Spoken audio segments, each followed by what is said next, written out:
That's it. If you're not contributing your energy to the side of good, then you are at least a cowardly observer. Around my house, I've got enough money to go away. Some people think I'm pretty cool. So I basically, I was sitting in the place where I've contributed to this because I couldn't give a shit about what decision they made. Well, you look at action movies. There's always the lone hero who goes out there and saves the world, and we live vicariously through his journey. And we don't have to do anything to save the world because Spider-Man just did it. There's a chance I can free her. I have to try. Even if it means endangering everyone in this city. And it's the great collapse of society the way it was, where we assume that they're going to do it for us. The only way to possibly reverse that condition in that individual's mind is for a whole lot of people to speak the truth out into the world such that they are going to hear that truth. So, just sitting here where they have the night markets, it's all quiet today, so I've decided I'm coming home in about a week. And this is why every time I've travelled, sometimes I'll have a flight out, but this time I didn't even have a flight out, and I usually just, and this is why I never do it, because things always change when you travel, and it's good to just have it open, and then if something changes, because like when I first used to start to travel, I would, I'd book this place to stay for a week, then I'd book someone to go somewhere else for a week. And then you'd always meet people, or you'd discover a place you want to stay longer, and then you've already booked flights and stuff like that. And then I decided I didn't want to travel like that anymore. So for years after that, I would just book a flight in and a flight out, and that's it. And then I wouldn't know where I was going in between.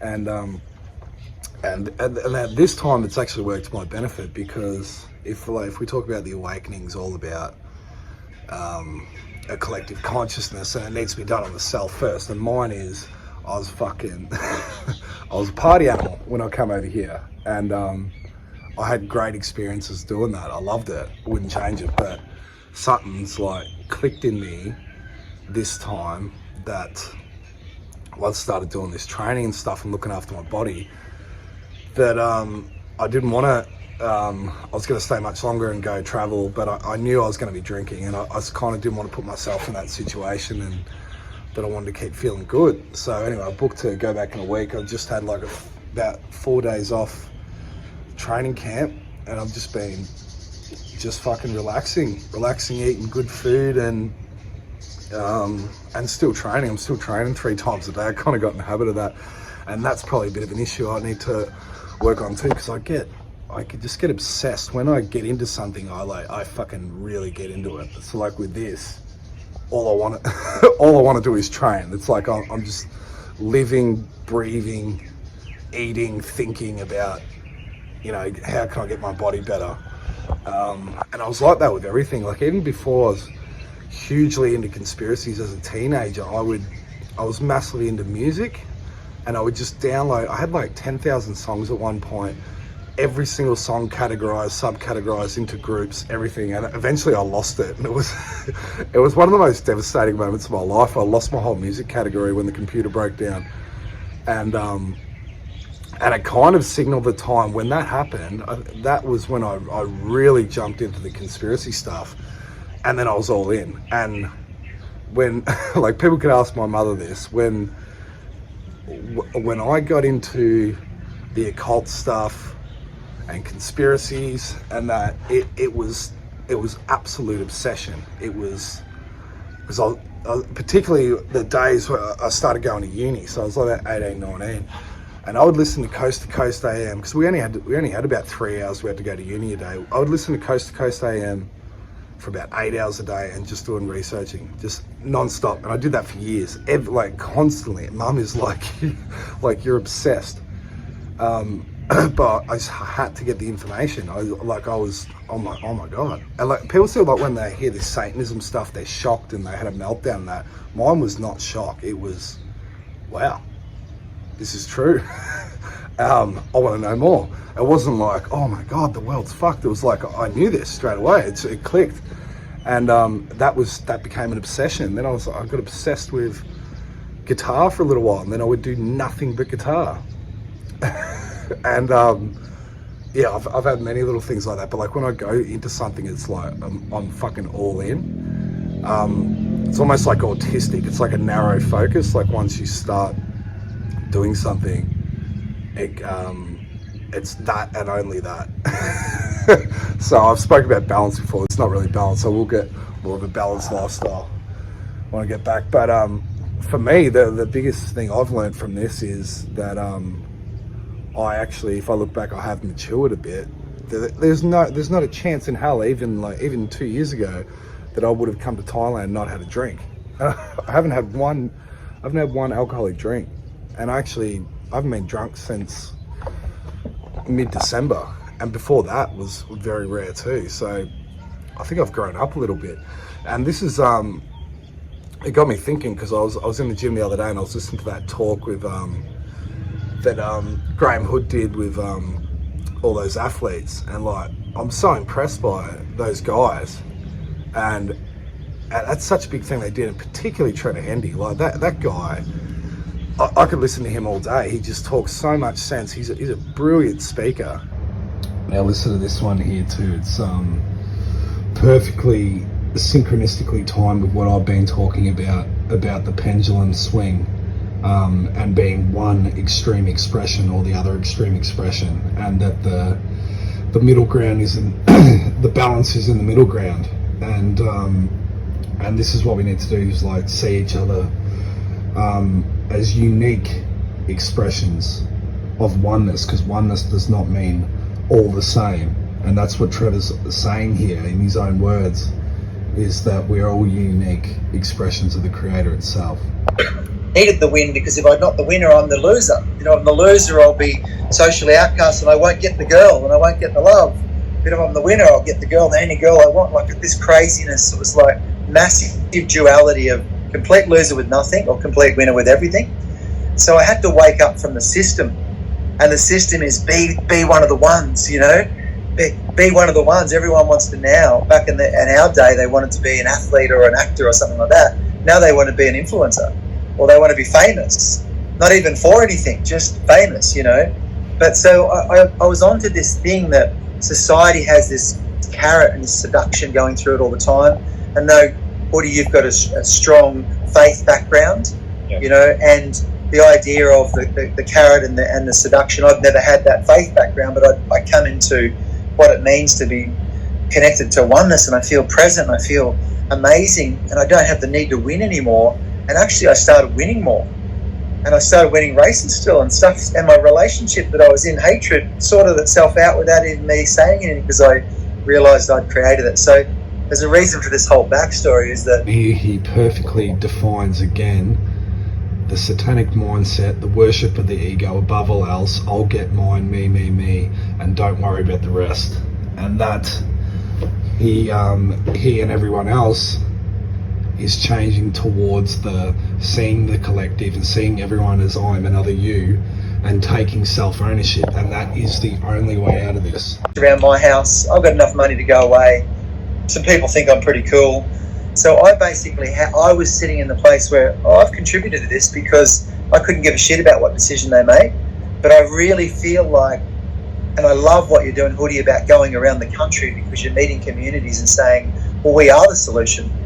But I keep saying we've got to stop giving away our power to say you're going to solve our problems. But then when they solve our problems from a place of loving to control us, which we already gave them, and they amplify the control to a global level, it's like, well, yes, it's insidious and nefarious, and let's call it evil. The same token, we just have to say no. You know, that's what I'm exploring and looking at the moment, is how do I grab my mate and say, I'm saying no, you say no, let's say no together. It's a friggin' blessing in disguise, and it's the great collapse of society the way it was, where we assume that they're going to do it for us, and some incredibly incapable people have been given the biggest decision-making thing. So I see it, there's a lot of them we've got to forgive, because they've just been promised riches or whatever they have, and there's a few whatever people at the top just running the whole thing. They're probably going to need something different at some point in time. But the majority of people, I've realised, they need us to hold our line, and that is, we're building the community that's going to come through this. the words he says, and there's no bullshitting there. And I heard Tom Barnett say this the other day. It's so true. And it's like, why do some people have a following and others don't? And he was saying that people want authenticity. That's it. And you can tell when someone's getting up there repeating the same shit that other people have said, because they're throwaway lines that, especially in the truth movement, that you hear their same lines all the time. And it's like, with Trevor Hendy, there's an authenticity there. You can tell he's actually done the work. He's been around the blocks. He probably knows a lot more than what he's saying, but he's very humble, and his message was beautiful. I'd love to chat to him one day, but to think that we are things have changed dramatically, where you've got a number of top sporting athletes getting out there and just speaking basic truth, nothing too extreme, but just the blatant truth, and news.com's doing hit pieces on it. And with news.com, they've been doing these constant articles referring to this Twitter page, Cooker Watch, and there's another one they've referred to, I can't remember what it's called, but it's a new Twitter page that just started up 2 weeks ago. It's got 20,000 subs. It's clearly an intelligence run thing, and they're priming to do something and target people in the truth community. That's very obvious with the build up of these media stories, and particularly Bosey and those connected to him and the so-called sovereign citizen movement. They're going to go after those people. But that's the test, because these people have put themselves on the front line as public figures. So the real test will be, when they come hard after you, do you back down or do you keep going? Because that's a responsibility if you put yourself on fucking public display. But there's another brilliant talk I listened to with Max Igan and Mark Passio. It was so good. Go on to Mark Passio's What on Earth is Happening. I think it was about a week or two ago. Him and Max Igan, from different angles, same message. And what Mark was saying, and Max was saying in a different way, but what Mark was saying is the reason we're in this situation is a level of consciousness, a level of understanding and awareness of people, what's going on. And what that is, it's a thought process. It's what people think. What people think is wrong. We're being distorted psychically and through psychology, and way deeper than that too. But the disease, the parasite of the mind, has been here for thousands of years. And that's why we're in this process. So the only way out of that, this is why people don't like hearing what the solution is. The only way out of that is to speak truth. Speak truth. Because if people have distorted ways of thinking about things, and those that are more in balance of knowledge and self speak those things, that's how you penetrate those people. That if government commands it, that's different than if the average person commands it, etc. The belief that if you're feeding your family and providing for your family, it's okay for you to do immoral things to other people because you can't let them starve or go hungry or be uncomfortable. All of this wrong, immoral justification for absolute immoral behavior and violence. That's the underlying reason. Wrong mental thought. So then extrapolate logically. See, it's like when people say that they can't hear the solution in what we're saying, we've been saying these things, and it's a very simple, elegant, logical extrapolation that their mind is unfortunately simply perhaps not advanced enough. They have not engaged in actual logical thought processes for so long that their mind may have been worked into a synaptic pattern that perhaps they cannot actually reason like this. And that's why they need to hear it over and over and over and over. But the answer then becomes, if you extrapolate logically, that if a lot of minds were hammering on that one mind over the course of their youth until they became an adult with wrong thought, the only way to possibly reverse that condition in that individual's mind is for a whole lot of people to speak the truth out into the world such that they are going to hear that truth. And that's going to bombard the mind and the synaptic pathways and compete with the wrong thoughts until the voice of the truth massively outweighs the voice of the lie coming at them and entering them and being ingested into their own mind. And that's going to break down the wrong thought and instill the correct thought. How anybody cannot see that, and how anybody can think that it is possibly ever going to work any differently than that, is sad to me. And this is what I feel the great work truly is. It's speaking out to others, not only to give them the understanding of the problem and what the solution is, but to help other people to understand that they need to step into that solution, that the solution is them in the form of putting information out into the world, because not every human being will hear me, not every human being will hear Max Igan, not every human being will accept it from me or will accept it from Max. You yourself have to influence other people. You have to put your voice out into the world, because you will influence others that I may not be able to influence and Max may not be able to influence. You may have a gift in your own way. You may reach certain people that we can't. You may resonate with others that we don't resonate with. If you're not contributing your energy to the side of good, then you are at least a cowardly observer, sitting back, watching other people wage the war and not engaging in it, which is just about as bad as saying, I don't care whether evil wins, because I can't be bothered to actually truly lift a finger on my own and get involved in this battle. Max, your take on that and people's general apathetic mindset, and most of all their laziness, their cowardliness, their inaction.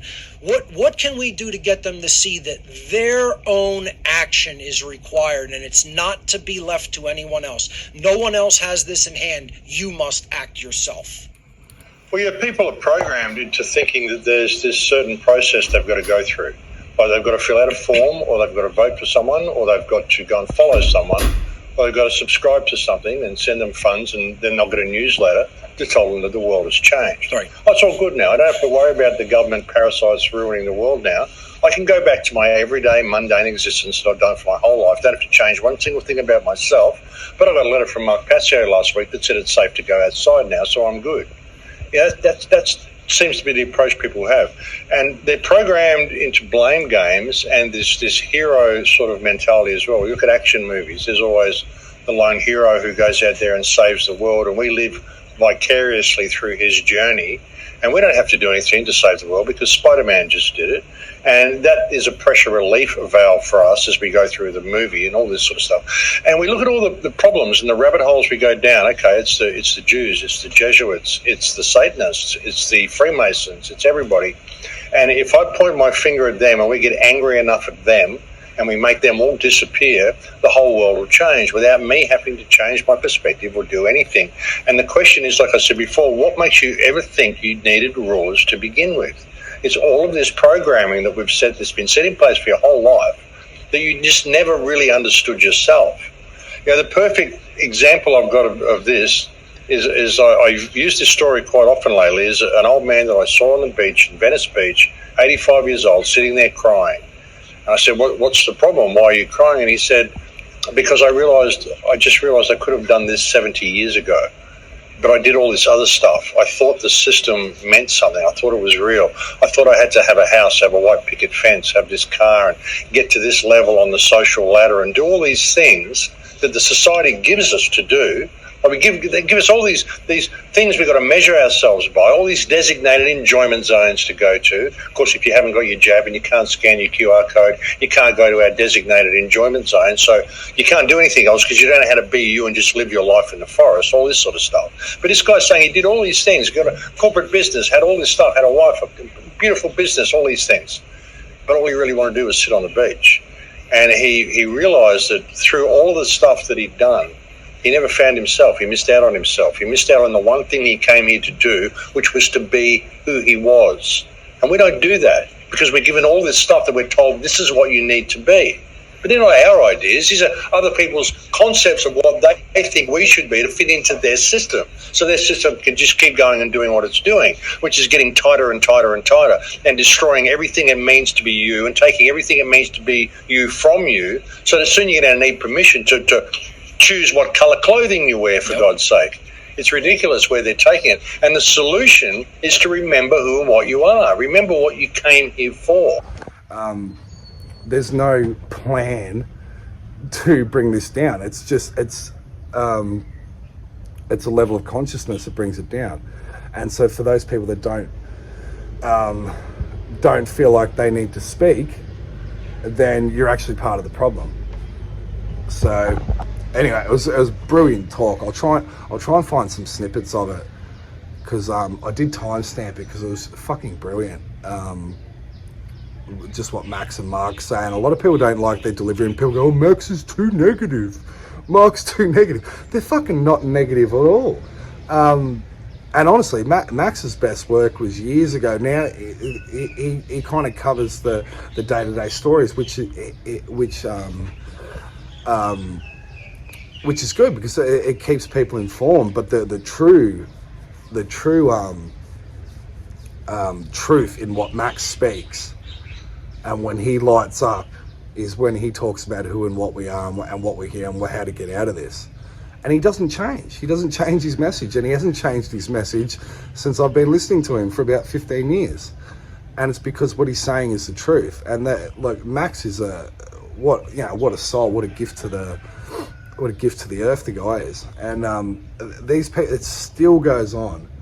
I really don't want to highlight any more people anymore because it still goes on in these chats and stuff. These people that have said they've woken up and all they do is get on and abuse. People still get, "Oh, Max ran away. He ran away." Fuck's sake. Like, people just, that's actually a satanic mindset because again, you're externalizing. You're not looking at yourself. And if you look at why America's in the mess they're in now, if you talk about running away, that what is the initial genesis energy of America, if you believe this official story, is, that the Pilgrims fled the persecution of the kings and the king's wars and all that sort of shit in Europe, right? To get away from the divine right of kings, the right of rule, which is again come up with the coronavirus, which is the end of the crown. So they fled persecution. They ran away. And that energy has come back to them because in the ancestry and in the DNA, the energy of why they left is they escaped. And now it's coming to America.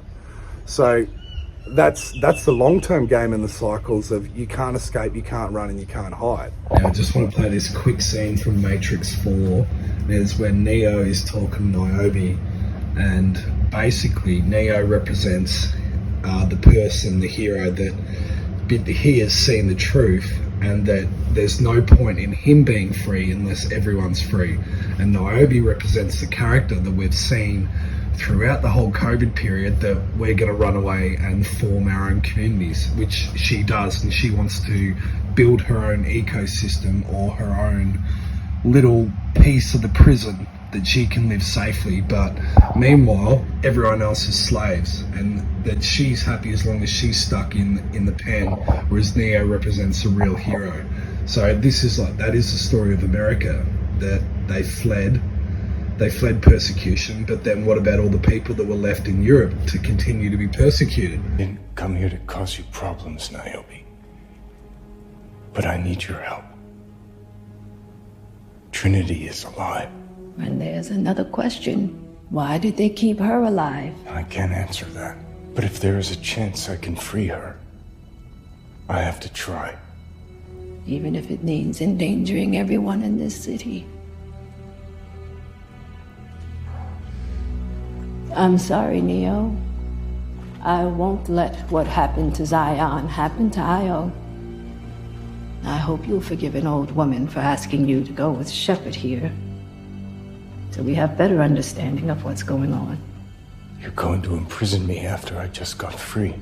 I know it doesn't seem fair, But neither does growing old.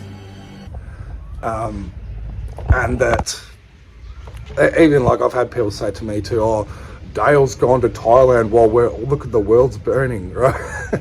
And like, for me coming over here has been more important for myself and the collective, if I'm doing anything for the collective, than anything, because I've actually bettered myself coming over here. I've had time to think. I've had time to think about what I want to do. I've got more plans for the future now.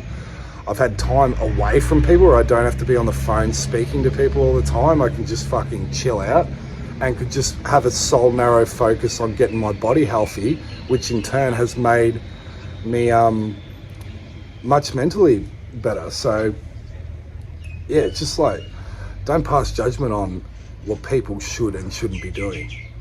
You don't know what people are and aren't doing, and it's basically all you're doing is getting yourself prepared to align yourself to the truth more. That's all it is.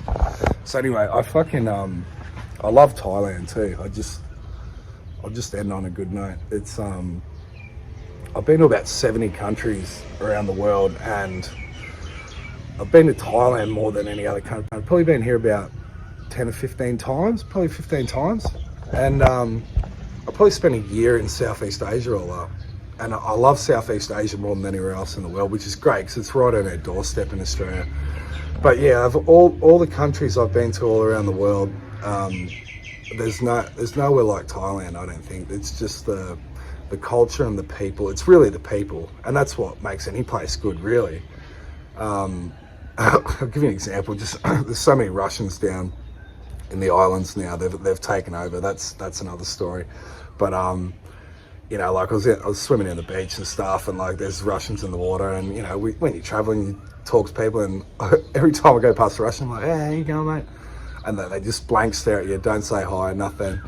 And then like I pull up on the bike at the traffic lights, and little Thai guy sitting next to me just turned next to him, and he's like, that's all they do. They just smile, and they're just at least outwardly they're the happiest, and they're just really social people, and they really get Western humor too. I just love them. I love everything about here. I love the food, and it probably is a place that I could live, to be honest. But I do feel the call to come back to Australia now. I'm going to get this course up and running.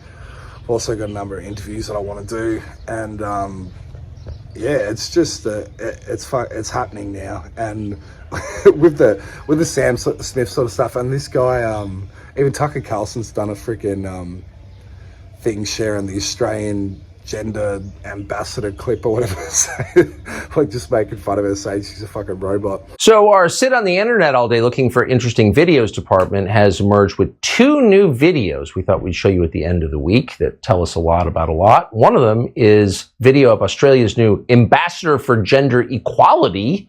She just introduced herself to the world. She's American, by the way. She doesn't say that. She's got a fake accent. But as you watch this, just take a look at her and ask yourself, again, we're not religious authorities, but is there demonic possession playing a role in this? Watch. Hello, I'm Stephanie Copus Campbell, Australia's new Ambassador for Gender Equality.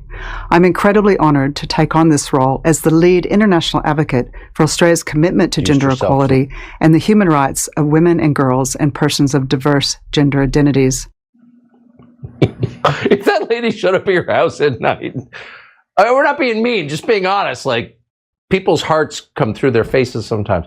That's dark. Whatever it is, we're not quite sure. Now, look, if the agenda was really to push this transgenderism onto everyone, which it is on one layer, you wouldn't make this person the ambassador. You wouldn't put Sam Smith up at the Grammys, absolutely mocking and humiliating him. You wouldn't do that. Everything they're doing it so far to the extreme. The propaganda isn't to push you towards transgenderism, it's to make you reject it, because it takes decades and decades. If they were to push that agenda, they would have to be slowly doing that more and more and more. They've amped it up so far that the pendulum has to swing back. And again, that's what I've said before, that don't let it swing back into the distorted version of light. But I won't talk about that today, I'll go into that later. But yeah, it's like there's nothing to be concerned about there. There's nothing to be concerned about. Obviously, some people still have fallen for that, but it's becoming the minority. Most people can see, that don't know what the greater agenda is, can see that there's something really fucked up going on there, and they're making it blatantly obvious. But yeah, Thailand. There's my little bike out there. It is fucking. It does smell around here though. I'll show you my bike. I've been very sensible riding on the bike too, because I did have a couple of crashes years ago, not wearing a helmet too, and you live and you learn. You need to be pretty fucking careful on these bikes. Here's my little beast. Yeah, Thailand. Old Siam. Actually, I'll tell you a funny one about I didn't know this till I was in Siem Reap. One of the times I went there, that Siem Reap in Cambodia actually means, well, Siem is Siam, which is Thailand, and Reap is destroyed or defeated. So the capital of Cambodia at the time, that it was, I think it's Phnom Penh now, but it was Siem Reap, and that whole region, their city name actually translates to Thailand destroyed. Imagine if like New York City was called England destroyed. I just love it. I think it's one of the best. It's one of the best city names ever. I'm going a bit too long. Probably won't do another vid till I'm back in Australia, and then I might share a bit of some of my training and my body improvements. All right, ciao. Yeah, everybody, where you see me come, so wanna boom here, part there, my touchdown. It's ready for get on board.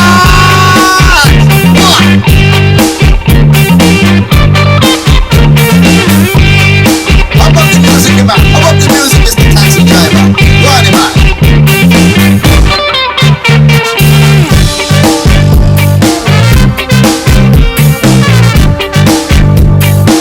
That's what me like, you know? Wow! Me like to come up on the street in Thailand, the Bangkok, yeah! ผมรักเมืองไทยแล้วมาอยู่เมืองไทยหลายปีผมรักเมืองไทยแล้วมาอยู่เมืองไทยแล้วก็ตั้งนานหลายปีติดอกชอบใจสาวเมืองไทยเนี่ยก็ดูสวยดีชอบไปเที่ยวพัทยาเดินไปเดินมาเจอแต่ของดีๆไทยแลนด์แลนด์ออฟสมัยฝรั่งชอบใจ very happy ชอบตุกชอบเที่ยววัดติดใจแล้วครับไม่อยากกลับแล้วสิชอบตุกชอบเที่ยววัดติดใจแล้วครับไม่อยากกลับแล้วสิชาและไม่อยู่เมืองไทยและสนุกสุขีและไม่อยู่เมืองไทยชาและไม่อยู่เมืองไทยและสนุกสุขีและไม่อยู่เมืองไทยชาและไม่อยู่เมืองไทยและสนุกสุขีและไม่อยู่เมืองไทยชาและไม่อยู่เมืองไทยและสนุกสุขีและไม่อยู่เมืองไทย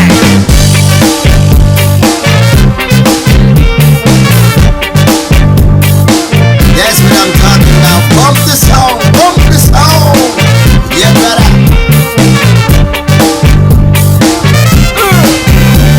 ผมรักเมืองไทยแล้วมาอยู่เมืองไทยหลายปีผมรักเมืองไทยแล้วมาอยู่เมืองไทยแล้วก็ตั้งนานหลายปีเช้านี้นึกถึงใจอยากเช่ามอไซค์แล้วไปเที่ยวกระบี่ดามันละช่างน่าสนใจฝรั่งบอกอย่าไปนะ I want to see พอมาถึงฝรั่งตกใจเฮ้ยส้มตำไทยแล้วมันแซ่บอีหลีฝรั่งบอกสบายไม่พรือร้อยดีชอบกองงันชอบลันตาเช้าเรือดีกว่ารังบอกข้าวที่ชอบกองงันชอบลันตาเช้าเรือดีกว่ารังบอกข้าวที่เจ้าเลยนี่แหละครับเมืองไทยฝรั่งบอกตกใจแค่ของสบายเจ้าเลยนี่แหละครับมันคุ้มถ้าเด็กชอบหลอกลุงลุงบอกจะทำยังไงเที่ยวเลยเสรีดีจังขนาดผมไม่มีกระตังก็ยังชอบกันจนจะตายเจ้าเลยมาอยู่เมืองไทยก็เจ้าเลย I want to go to Thailand. I want to shop in Thailand. I want to walk up in the mall and meet them girls in Siam. I want to go to Thailand. I want to shop in Thailand. I want to go up on the beach and put my feet in the sand. Wow! Where the beach them? Show me the taxi them. Which way we go? to me. Yeah. งานเข้าฝรั่งละเสียพาสปอร์ตที่มีเฮ้ยมันหายไปไหนผลิตไทยแล้วเขาว่าใจดีตามคืนให้ที